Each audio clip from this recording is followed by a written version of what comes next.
ಅಂತ ನೋಡೋರು. ತನ್ನವರಿಗೆ ಒಳ್ಳೆಯದು ಬಯಸೋನು ಪುಣ್ಯಾತ್ಮ, ಎಲ್ಲರಿಗೂ ಒಳ್ಳೇದು ಬಯಸೋನು ಪರಮಾತ್ಮ. ನಮ್ಮ ಇಡೀ ಲೈಫ್ನಲ್ಲಿ ಅಪ್ಪ ಅಮ್ಮ ಅಂತ ಎಷ್ಟು ಸಲ ಕೂಗಿದೀವೋ ಅಷ್ಟೇ ಅಪ್ಪು ಅನ್ನೋ ಪದನೂ ಬಳಸಿದೀವಿ. ಅಪ್ಪು, ಇಷ್ಟು ದಿನ ನಿಮ್ಮ ಜೊತೆ ಸೆಲೆಬ್ರೇಟ್ ಮಾಡ್ತಾ ಇದ್ವಿ, ಈಗ ನಿಮ್ಮನ್ನೇ ಸೆಲೆಬ್ರೇಟ್ ಮಾಡ್ತಾ ಇದ್ದೀವಿ. ಅಪ್ಪು ಅಭಿಮಾನಿಗಳಾದ ನಾವು ಯಾವಾಗಲೂ ಹೆಮ್ಮೆಯಿಂದ ಇರಬೇಕು.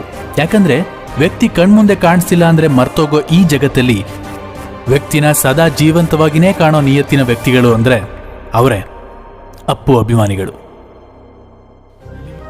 ಅಪ್ಪು, ಕೆಲವೊಂದು ವಿಷಯಕ್ಕಷ್ಟೇ ನೀವು ಇಷ್ಟ ಅಲ್ಲ, ಒಂದೊಂದು ವಿಷಯಕ್ಕೂ ನಿಮ್ಮನ್ನ ಬಿಟ್ಟು ಇನ್ಯಾರು ಇಷ್ಟನೂ ಆಗೋದಿಲ್ಲ.